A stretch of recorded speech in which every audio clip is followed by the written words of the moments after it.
Jai Guruji Maharaj, Shukrana Guruji Maharaj. With folded hands and gratitude in my heart, I bow to the lotus feet of a beloved Guruji. With his divine grace and due permission, I would like to start the reading of chapter 10 from the divine book, Blessing Ready for Divinity by Commander Uncle. The connection. Taking blessing readiness to the next level travels a distinct path. Devotees used to invite Guruji to major events so that these were blessed with his divine presence and all auspiciousness attended upon them.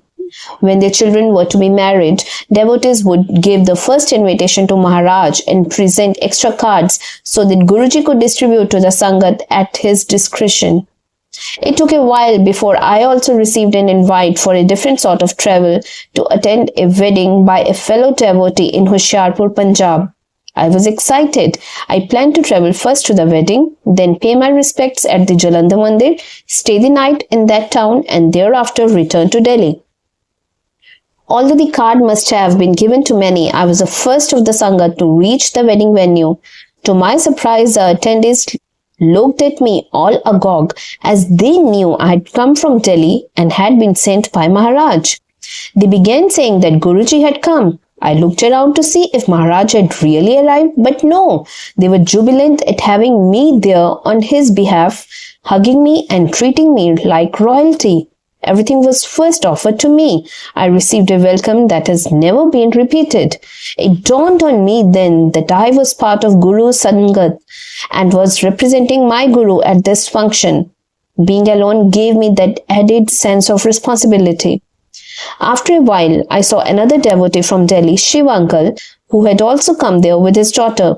We began sharing our satsang and talked about Guruji and forgot about everything else. Shiv Uncle had planned to leave Hoshiarpur by 2 p.m. by bus to be able to catch a train to Delhi from Ludhiana. We got engrossed in doing satsang and at some point, I got concerned that he would miss his train. I reminded Shiv Uncle that he might miss his 2 o'clock bus, to which he made a telling statement of faith. Getting to Delhi was not his but Guruji's concern. It was Guruji who would make sure he got to the train and he was going to complete the satsang. That kind of trust in Guruji was something I was witnessing for the first time. When Shiv Uncle started from the venue, he was already behind schedule by 15 minutes. I offered that he accompany me to Jalandhar, where I had a room booked. We could return to Delhi together the day after. He refused, saying that he had to return that very day. I went to Jalandhar as planned, visited Mandir and returned to Gurgaon the next day. When I next met Shiv Uncle, I asked him about his return journey. He told me that on his way back from Hoshiarpur, the bus had a flat tire, delaying him further. The driver briefly inspected the tire twice but pressed on at slow speed without replacing the flat tire. Then the bus dropped him a few kilometers away from the Ludhiana railway station, forcing him to make a dash by an auto rickshaw. By now, he was well past the scheduled departure time of his train. Shiv Uncle picked up his daughter in his arms and ran on to the platform. He saw the train moving towards Delhi, but the train came to a halt with his coach right in front of him. He entered the coach and had barely occupied his seat, the train lunged forward. The feeling was as if the engine, held back against its will by some external force, was released as soon as Uncle occupied in his seat. Shiv Uncle remembers to this date the pressure he felt on his chest when the train took off like a rocket. Coincidence? No way. The train could not have departed without Shiv Uncle. Maharaj wouldn't let it go without his devotee. The faith Shiv Uncle displayed in Guruji that day taught me a huge lesson. I realized that if I leave everything in Guruji's hand, then Guruji will take care of everything. If I don't, then he won't. It is as simple as that. So just have faith and let it be.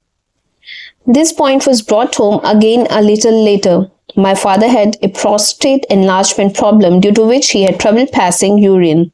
Doctors suspected prostate cancer. For the first time, I requested him to come to Guruji Maharaj. I hadn't told him earlier because I wasn't sure if he would agree or worse, say something unacceptable. So with folded hands, I pleaded him to come with me to Guruji and take his blessings which would heal him. He agreed and I took him to Guruji. Guruji even spoke to him. He had lingered and did so a few more times when he came to Guruji.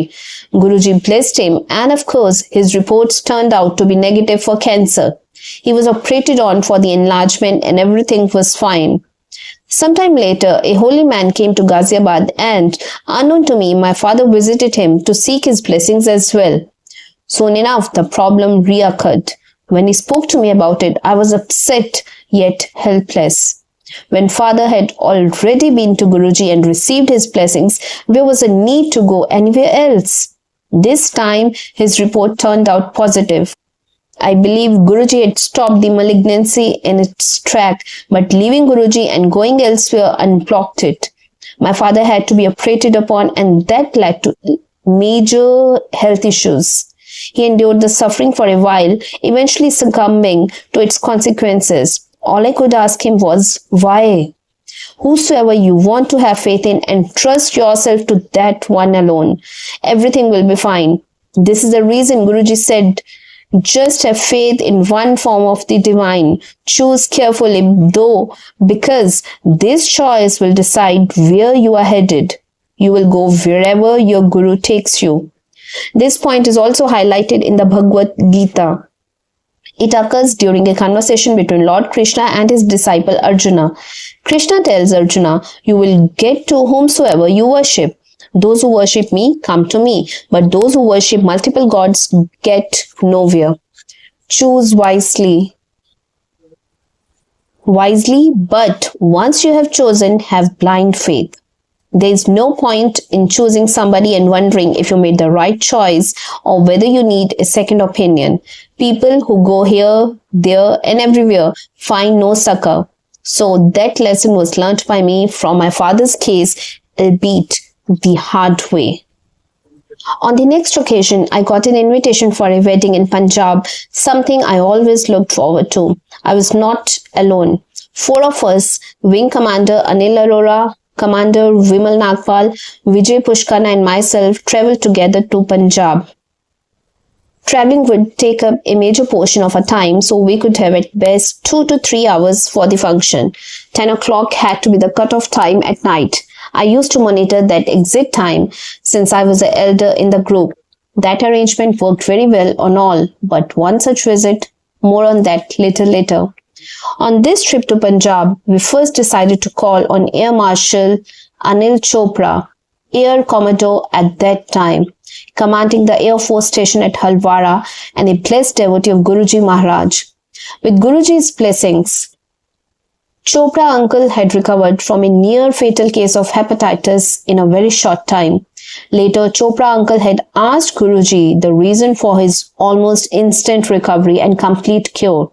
There were many others who had been around much longer and still waiting. Guruji had simply replied, when I looked at you, I immediately knew that you were ready for blessings. So I could bless you immediately.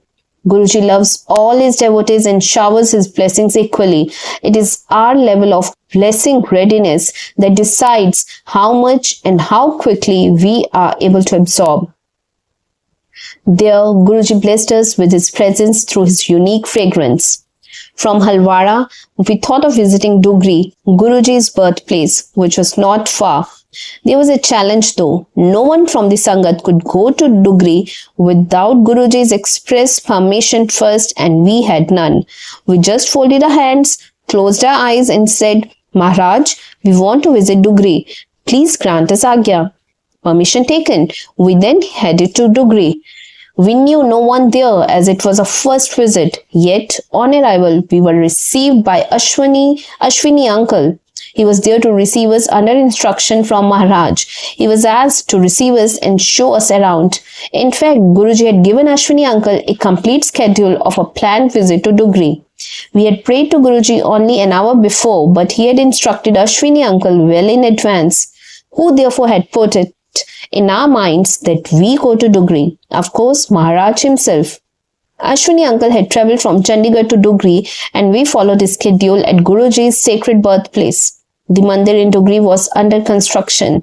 We met village elders and learnt much about the childhood years of Maharaj. We saw places where Maharaj had done tapasya and the place where he was born. The first time is always so special. We clicked invaluable photographs. Then we went to Malerkotla, had langar and headed back to the marriage function. This was the first time we were traveling together. It was important that we depart on time for over 8 hours of return journey by car to Gurgaon.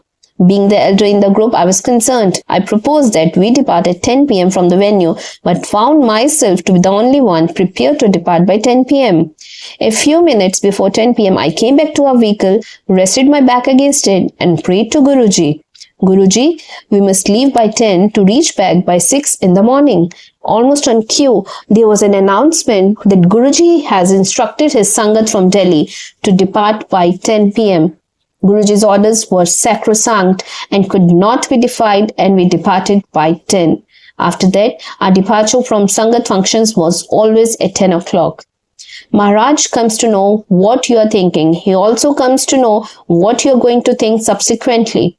I am now pretty sure that the thought in our mind that we should be visiting Dugri was put in by Maharaj. He wanted us to go there.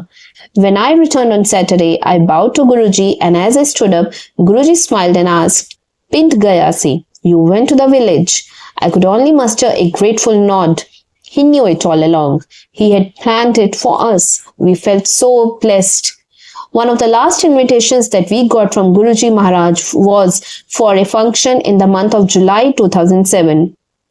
We were specifically told by Maharaj to take our wives along. Before we could attend that function, Maharaj had taken Mahasamadhi. On all earlier occasions, we had gone without our wives. We were yet to fully reconcile to Guruji's sudden departure. I promised myself to keep quiet in case a stay extended beyond 10 p.m. Guruji was, of course, still in charge. To my surprise, the hostess announced about 10 minutes before 10 p.m. that the Sangat from Delhi should depart at 10 p.m. It was just astounding. It's not just a question of the big things in our lives. Guruji lovingly controls every small detail of our lives. The constant theme that I keep reverting to is that we are never far away from the Guru's mind. He is always thinking about us and looking at ways to improve our lives in the best possible way. Guru jaisa nahi ko dev. There is no divine like Guruji. However, his blessings work best when devotees' connection is direct, exclusive, and one-to-one. Blessing readiness follows. With this, I would like to conclude today's session and would like to invite you to the reading of next chapter from the divine book Blessing Ready for Divinity by Commander Uncle. I would like to seek forgiveness from a beloved Guruji for mistakes in the narration of this divine chapter. I would also like to seek forgiveness from each and every one of you, Sangaji. Thank you, Guruji, for everything. Thank you, each and every one of you.